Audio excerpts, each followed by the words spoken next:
Hello, everyone, and welcome once again to the Radiant Church Daily Devotion. Our topic today is entitled Be Congenial. Be congenial. In Filipino, maging palakaibigan.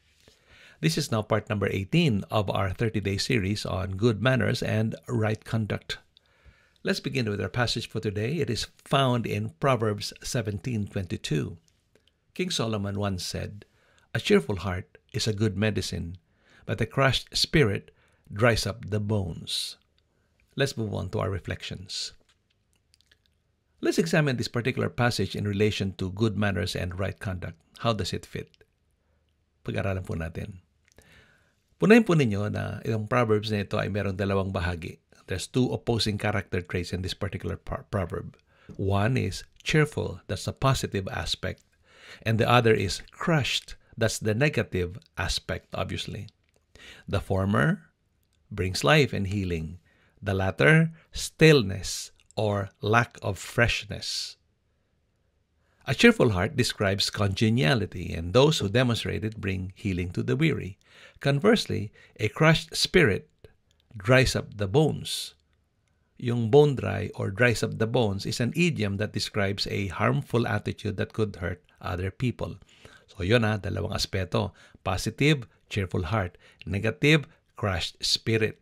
So ang tanong sa atin ay, in relation to good manners and right conduct, ikaw ba ay magdadala ng cheerfulness sa mga tao o ikaw ba ay magdadala ng crushed spirit o sama ng loob sa mga tao?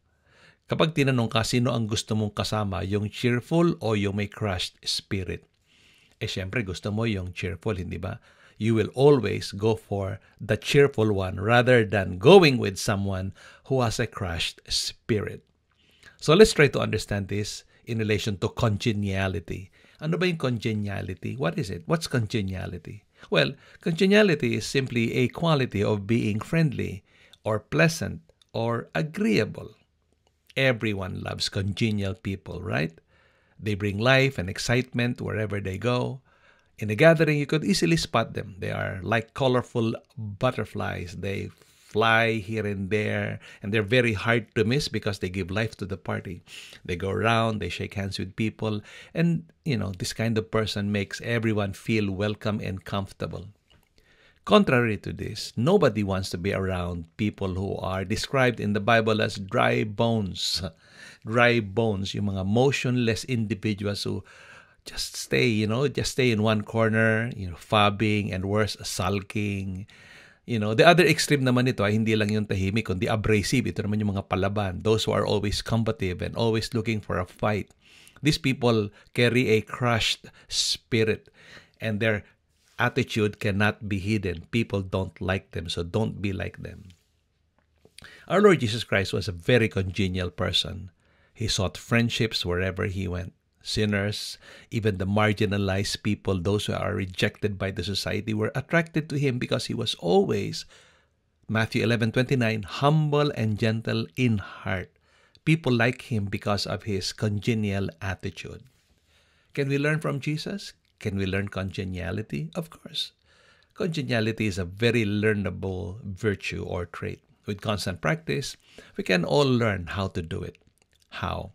Well, the first step is to ensure that you have the right spirit. Go to the passage once again. It says, a crushed spirit and a cheerful heart. It begins with the right spirit. Dapat tama muna yung ating spirito. Remember what Jesus said in John 6:63? It is the Holy Spirit that gives life. Congeniality begins with a recognition that there is a spirit that creates that sense of congeniality within you. And that's no other than the Holy Spirit of God. If you turn your life over to Him completely, the life-giving power of the Spirit of God will free you from the power that leads to sin and death, Romans chapter 8, verse 2. And that freedom will result in a cheerful heart, enabling you to practice congeniality. So ayon, kung wala ka pang personal na relasyon kay Kristo, ito na yung pagkakataon para unawain na ang congeniality ay hindi automatic nangyayari. Ito ay nanggagaling sa kapangyarihan ng banal na Espiritu Santo sa buhay natin. Without the Holy Spirit of God, would never be able to practice this virtue. On the practical sense, how do we practice it?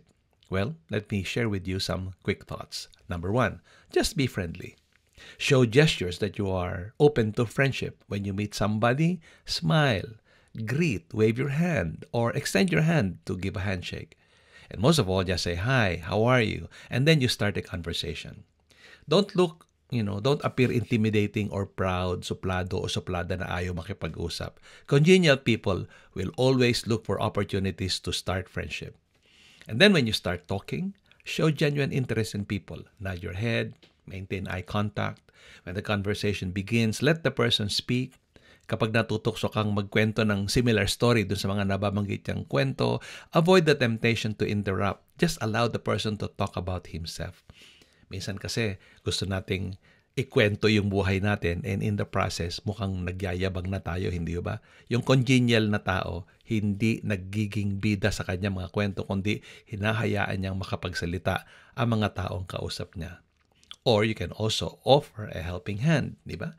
Ask, is there anything I can do for you? Or is there anything I can help you with? Those are questions that promotes friendship and shows that you are a congenial person. Realize that congenial people are welcome everywhere.